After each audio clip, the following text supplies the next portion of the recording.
ultra smooth video, clean FPV video, a great sounding quad.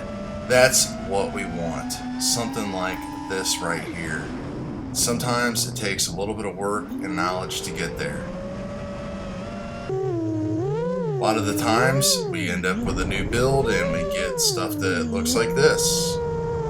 Or even this. And after working on a ship all day, we might even be left with something like this.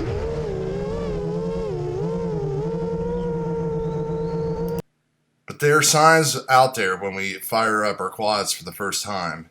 For example, if you see an FPV feed that looks like this in your goggles, instead of one that is crisp and clear like this, then it's pretty obvious that you have some issues going on.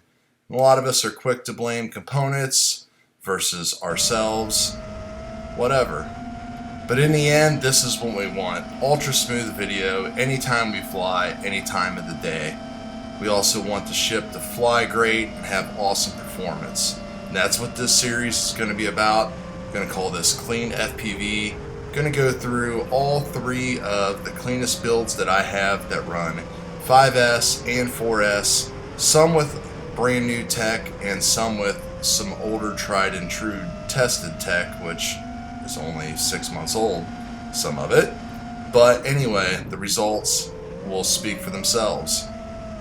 I'm not a professional, I just do this as a hobby, but as many of my subscribers know, that I have been able to dig myself out of many situations by researching and asking some questions out there of people that are doing this every day.